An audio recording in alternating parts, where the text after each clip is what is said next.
Good morning વિદ્યાર્થી મિત્રો, આપણે ગઈ વખતે પ્રકરણ નંબર 16માં એપિક 3માં ઘણા બધા પ્રશ્નોની ચર્ચા કરી હતી. આજે આપણે એપિક 4માં એક બે વાક્યમાં પ્રશ્નોની ચર્ચા કરીએ.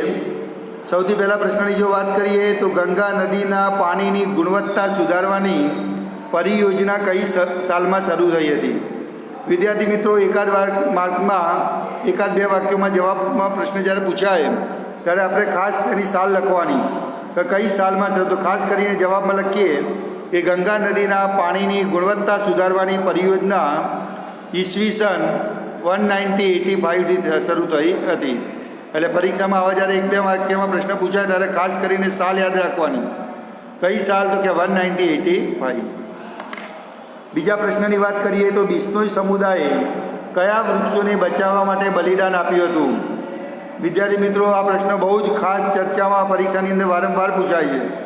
તો બિશ્નોઈ સમુદાયે ખેજરીના વૃક્ષોને બચાવવા માટે બલિદાન આપ્યું હતું. એટલે ખાસ કરીને ખેજરીના વૃક્ષો એ એનો સાચો જવાબ છે.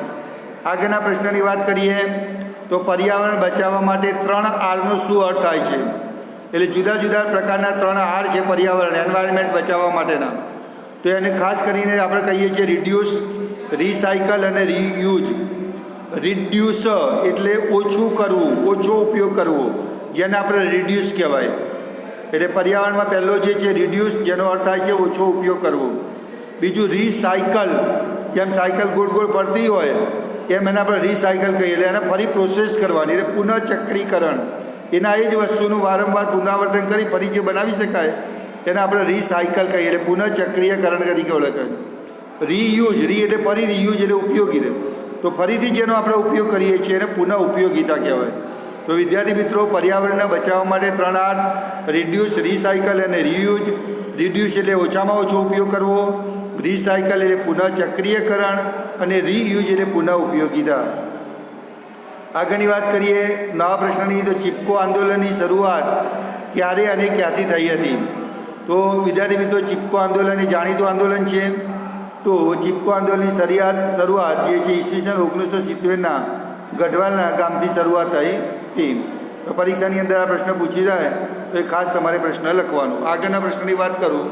પ્રશ્ન નંબર 5, કયા મોટા બંધોના નિર્માણ માટે વિરોધ થયેલો હતો? તો ગંગા નદી ઉપર તહેરી બંધ અને નર્મદા નદી ઉપર સરદાર સરોવરના બંધના નિર્માણ માટે વિરોધ થયો હતો. આ જ્યારે બંધ બનાવ્યું ત્યારે આ બંધ માટે ઘણા બધા ત્યાંના વિસ્તારના જે લોકો રહેવાસી હતા એ લોકોએ આ બંધના નિર્માણ માટે વિરોધ કરેલો હતો. આપણે જાણીએ છીએ વિરોધ શાના માટે થાય છે વિદ્યાર્થી મિત્રો? પોતાની જમીન જતી રહે એટલે એ લોકો ત્યાંના સ્થાનિક લોકો વિરોધ કરતા હોય છે. એટલે ગંગા નદી ઉપર તહેરી બંધ અને નર્મદા નદી ઉપર સરદાર સરોવર બંધના નિર્માણ માટે વિરોધ થયેલો હતો. પ્રશ્ન નંબર 6ની વાત કરીએ તો જમ્મુમાં પાણી સંગ્રહણ પદ્ધતિનું નામ જણાવો. તો જમ્મુમાં પાણી સંગ્રહણ પદ્ધતિ જે છે એ તાલાળ તરીકે ઓળખાય છે. તો જમ્મુમાં પાણી સંગ્રહણ પદ્ધતિ તાલાળ છે. નેક્સ્ટ પ્રશ્નની ગ્રીન હાઉસ અસરનો જવાબદાર વાયુ. 6-7મા ધોરણથી આપણે ભણતા આવ્યા છીએ કે ગ્રીન હાઉસ અસર માટે કોઈ જવાબદાર સૌથી વાયુ હોય તો CO2 છે. સી એટલે કાર્બન, O2 એટલે 2 ઓક્સિજન હોય એટલે કાર્બન ડાયોક્સાઇડ કહેવાય. એટલે પરીક્ષામાં પૂછાય ગ્રીન હાઉસ અસરનો જવાબદાર વાયુ તો કાર્બન ડાયોક્સાઇડ વાયુ તલો. કોલસાના દહનથી ઉત્પન્ન થતા ઝેરી વાયુ જણાવો. આપણે જ્યારે કોલસાને પ્રગટાવીએ છીએ, કોલસો સળગાવીએ ત્યારે એમાંથી જુદા જુદા પ્રકારના ઝેરી વાયુ નીકળે છે. એક પહેલો ઝેરી વાયુ જે છે કાર્બન મોનોક્સાઇડ, જેને CO2 કહેવાય. નાઇટ્રોજન ઓક્સાઇડ તો NO કહેવાય. સલ્ફર ડાયોક્સાઇડ એટલે SO2 કહેવાય. તો આવા કાર્બન મોનોક્સાઇડ, નાઇટ્રોજન ઓક્સાઇડ અને સલ્ફર ડાયોક્સાઇડ વાયુ જેવા જે છે એ કોલસાના દહન થતી ઉત્પન્ન થતા ઝેરી વાયુઓ છે. આગળના નંબરની નેક્સ્ટ ચર્ચાની વાત કરીએ તો ગ્લોબલ વોર્મિંગ ક્યારે થાય? તો વાતાવરણમાં જે કાર્બન ડાયોક્સાઇડની માત્રા હોવી જોઈએ એના કરતાં જ્યારે કાર્બન ડાયોક્સાઇડની માત્રા વધી જાય ત્યારે આપણે જાણીએ છીએ કે ગ્લોબલ વોર્મિંગ થાય છે. એટલે વાતાવરણમાં CO2નું પ્રમાણ વધવું જોઈએ નહીં તો આપણે જાણીએ છીએ કે ગ્લોબલ વોર્મિંગની શરૂઆત થાય. નંબર નેક્સ્ટ 10મો પ્રશ્ન, જૂના કપડાં ફેંકી ન દેતા જરૂરિયાતમંદ વ્યક્તિને આપવા આ પર્યાવરણ સાચવવા માટે શાનું ઉદાહરણ છે? તો મેં તમને કીધું છે રીયુઝ. રી એટલે ફરીથી, જૂના કપડાં જે છે એ ફેંકી ન દઈએ પણ જરૂરિયાતમંદ વ્યક્તિને આપીએ તો આપણે એ રિસાયકલ, રીયુઝ કહી શકાય. એટલે ઉદાહરણ જે છે એ રીયુઝ પુનઃ ઉપયોગિતાનું છે. નંબર નેક્સ્ટ વાત કરીએ તો પાણી સંગ્રહનો મુખ્ય હેતુ કયો? તો ખાસ કરીને પાણી સંગ્રહથી જે ભૂમિનું જે જળસ્તર છે, પાણીનું સ્તર એ વધતું જાય, નદીઓ ફરી પુનઃ જીવિત થાય છે. આ હેતુસર આપણે ખાસ કરીને આ બે મુદ્દાને ધ્યાનમાં રાખી પાણીનો સંગ્રહ કરવો જોઈએ. એટલે કયો પહેલો મુદ્દો? ભૂમિનું સ્તર વધતું જાય, જળસ્તર, નદીઓ જે છે ઘણી પુનઃજીવિત થાય છે. અમુક જગ્યાએ જો નદી સૂકી બંધ થઈ ગઈ હોય પણ જો પાણીનો સંગ્રહ કરો તો એ નદીઓ પણ પુનઃજીવિત થાય છે. એ જ રીતે જમીનની અંદર, પેટાળની અંદર જે 700-800 ફૂટ ઊંડેથી પાણી જો નીકળતું હોય તેમાં જો પાણીનો સંગ્રહ વધારીએ, પાણી જો જમીનમાં ઉતારીએ તો એ જે ભૂમિનું જે જળસ્તર છે એ કેવું થતું જાય છે? વધતું જાય. આગળ નવો પ્રશ્નની વાત કરીએ, નવું એક જોડકું જોડવાની વાત કરીએ તો ડાબી બાજુ આપ્યું છે સખાદીન, તાલ, પાઇન અને એરિસ. એની સામે જુદા જુદા રાજ્યના નામ આપેલા છે: કેરાલા, તામિલનાડુ, મહારાષ્ટ્ર, રાજસ્થાન અને બિહાર. તો સખાદીનની સામે આવે છે રાજસ્થાન, તાલની સામે આવે છે મહારાષ્ટ્ર, પાઇનની સામે આવે છે બિહાર અને એરિસની સામે આવે છે તામિલનાડુ. એક એ વધારાનું છે એ કેરાલા છે. એટલે આ જુદા જુદા જોડકા જ્યારે પરીક્ષાની અંદર પૂછાય ત્યારે રીતે આપણે સચોટ પ્રશ્નનો જવાબ આપણે ખાસ કરીને આપવો જોઈએ. વિદ્યાર્થી મિત્રો, ટૂંકમાં પ્રશ્નોના જવાબ આપો. તો પહેલું જે છે, આપણે સ્ત્રોતોનું વ્યવસ્થાપનની જરૂરિયાત શા માટે છે? આપણે જે સ્ત્રોતો જે છે એની શા માટે વ્યવસ્થાપન કરવું પડે? એવા કયા કારણો છે કે જેના કારણે વ્યવસ્થાપનની જરૂર પડે છે? તો વિદ્યાર્થી મિત્રો, આપણે જાણીએ છીએ કે સ્ત્રોતો જે છે એનો જથ્થો જે છે મર્યાદિત છે. સ્વાસ્થ્ય સેવાઓમાં સુધારણાને કારણે વસ્તીમાં તીવ્ર ગતિથી એનો વધારો થઈ ગયો છે. ધીરે ધીરે વસ્તી વધારાના કારણે બધા સ્ત્રોતોની માંગ પણ ઘણી ઝડપથી વધતી જાય છે. જ્યારે પ્રાકૃતિક સ્ત્રોતોનું વ્યવસ્થાપન કરતી વખતે દીર્ઘકાલીન એટલે લાંબા સમયનું આયોજન કે લાંબા સમયના ગાળાના દૃષ્ટિકોણને ધ્યાનમાં રાખીને કરવું જોઈએ. એટલે દીર્ઘકાલીન કે લાંબા સમયના દૃષ્ટિકોણને ધ્યાનમાં રાખીને જો કરીએ આપણે પ્રાકૃતિક સ્ત્રોતોનું વ્યવસ્થાપન, તો જેથી કરીને આવનારી પેઢીઓ સુધી, વર્ષો સુધી તે સ્ત્રોતો પ્રાપ્ત રહેવા જોઈએ, જેથી સ્ત્રોતોમાં વ્યવસ્થાપનની જરૂર રહી છે. તો શા માટે વ્યવસ્થાપનની જરૂરિયાત છે? તો આપણે લખ્યું ખાસ મુદ્દો કે એના સ્ત્રોતોનો જથ્થો કેવો છે? મર્યાદિત છે.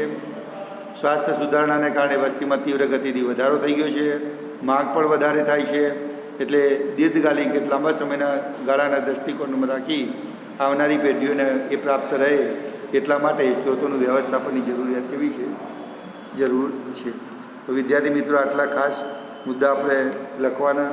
બીજા પ્રશ્નની ચર્ચાની વાત કરું તો વિધાન સમજાવો. જંગલ છે જૈવ વિવિધતાના વિશિષ્ટ સ્થળ છે. આ વિધાન સમજાવો. તો જૈવ વિવિધતાનો એક આધાર તે વિસ્તારમાં મરી આવતી વિવિધ જાતિઓની સંખ્યા છે. તો જૈવ વિવિધતાનો આધાર એ વિસ્તારમાં મળી આવનારી વિવિધ જાતિઓ જુદી જુદી. તો જંગલોમાંથી સજીવોના વિવિધ સ્વરૂપો જેવા કે આપણે જીવાણુઓ છે, બેક્ટેરિયા છે, ફૂગ છે, દ્વિઅંગી, ત્રિઅંગી, સપુષ્પ એટલે પુષ્પ હોય અને સપુષ્પ વનસ્પતિ કહેવાય, સૂત્રકૃમિઓ, કીટકો, સરીસૃપ પેટે ચાલતા હોય એવા, ઉભયજીવી, બરાબર, જમીનમાં અને પાણીમાં બંને વસતા હોય એવા, સંધિપાદ સાદાવાળા પ્રાણીઓ, સસ્તનધારી એટલે જેને સ્તન હોય એવા પ્રાણીઓ, વિહગ એટલે આકાશમાં ઉડતા હોય. આ બધા વગેરે પ્રકારના જે પ્રાણીઓ જોવા મળે છે. જેથી જંગલ જે છે એ જૈવ વિવિધતાનું એક વિશિષ્ટ સ્થળ છે કેમ આપણે કહીએ. ટૂંકમાં બધી જાતિના પ્રાણીઓ જે વસવાટ કરતા હોય છે માટે જંગલ એ જૈવ વિવિધતાનું એક વિશિષ્ટ સ્થળ છે એવું આપણે કહી શકીએ. આગળના પ્રશ્નની વાત કરીએ તો વન સંરક્ષણ માટે કોણ દાવેદારો છે? વન સંરક્ષણ માટે કોણ દાવેદાર છે એમ કહીએ તો પહેલા મુદ્દાની વાત કરીએ તો જંગલની અંદર તેમજ તેની નજીક રહેનારા લોકો પોતાની અનેક જરૂરિયાતો માટે જંગલ ઉપર નિર્ભર રહે છે. નંબર 2, સરકારના જંગલ વિભાગ કે વન વિભાગ જેની પાસે જંગલોનું નિયંત્રણ છે એ જંગલોમાંથી પ્રાપ્ત સ્ત્રોતોનું શું કરે છે? નિયંત્રણ કરે છે. નંબર 3ની વાત કરીએ તો ઉદ્યોગપતિઓ જે પોતાના ઉદ્યોગો માટે કાચા માલને મુખ્ય સ્ત્રોત ગણે છે જંગલો. કારણ કે જંગલોમાંથી મોટાભાગે અમુક કાચો માલ આપણને મળતો હોય છે. જેમાં આપણે જાણીએ છીએ કે જંગલોમાંથી એના જે હોય એમાંથી આપણે કાગળ બને છે. વન્ય જીવન તેમજ પ્રકૃતિ પ્રેમી જે પ્રકૃતિનું તેની યાદી અવસ્થામાં સંરક્ષણ ઈચ્છે છે. તો આ બધા જે છે વન સંરક્ષણ માટેના બધા દાવેદારો છે. 4 મુદ્દા મેં જેમ કીધા, ઉદ્યોગપતિથી, પ્રકૃતિ પ્રેમીમાંથી, વન વિભાગ અને જંગલની અંદર તેમજ બહાર નજીકમાં રહેનારા આ બધા લોકોએ વન સંરક્ષણ માટે દાવેદારો કહેવામાં આવે. આગળની વાત કરું તો અમૃતા દેવી બિશ્નોઈનું વન સંરક્ષણ બાબતનો સિંહ ફાળો શું? અમૃતા દેવી વૈષ્ણવ જે છે, બિશ્નોઈ જે છે, એને વન સંરક્ષણમાં કયો ફાળો આપ્યો? આગળની વાત કરીએ, બીજા પ્રશ્નો એ જ રીતે પૂછાય કે સ્થાનિક લોકો દ્વારા વંશ પરંપરાગત રીતે જંગલ સંરક્ષણ માટેનું સૂચિત ઉદાહરણ જણાવો. તો રાજ્યના રાજસ્થાન જે છે એનો બિશ્નો સમુદાય જે છે એ જંગલ તેમજ વન્ય પ્રાણીઓનું સંરક્ષણ તેઓના માટે તેમના ધાર્મિક અનુષ્ઠાનનો એક ભાગ બની ગયો હતો. એટલે અમૃતાદેવી બિશ્નોઈ અને એની જોડે બીજા જે ગ્રામજનો, ગામમાં વસતા લોકો જે છે એમને ઈસવીસન 1731માં રાજસ્થાનના જોધપુર પાસેના ખેજરાલી ગામમાં ખેજરી વૃક્ષોના બચાવવાના હેતુથી 363 લોકોની સાથે એમને બલિદાન આપ્યું હતું. આ બલિદાન આપ્યું હતું, જેના કારણે ભારત સરકારે પ્રાણી સંરક્ષણ હેતુથી અમૃતાદેવી બિશ્નોઈ રાષ્ટ્રીય પુરસ્કારની વ્યવસ્થા કરી હતી. અને આ પુરસ્કાર અમૃતાદેવી બિશ્નોઈની સ્મૃતિમાં આપવામાં આવેલું છે. માટે આપણે કહી શકીએ કે અમૃતાદેવી બિશ્નોઈનું વન સંરક્ષણ બાબતમાં ઘણો મોટો સિંહ ફાળો છે. તો વિદ્યાર્થી મિત્રો, આપણે આજે ઘણા બધા પ્રશ્નોની ચર્ચા કરી. આપણે જોડકા જોઈ ગયા, 1 માર્કના પ્રશ્નો જોઈ ગયા, 2 માર્કવાળા પ્રશ્નો જોઈ ગયા. તો પરીક્ષામાં જ્યારે આવા પ્રશ્નો પૂછાય ત્યારે ખાસ ધ્યાન રાખી અને લખવાના. વધુમાં વધુ આ જેટલા પણ પ્રશ્નો મેં ચલાવ્યા છે દરેક વિદ્યાર્થી મિત્રો આવતી વખતે તૈયાર કરીને લેતા આવજો. નેક્સ્ટ લેક્ચરમાં આપણે મળીશું. ઓકે.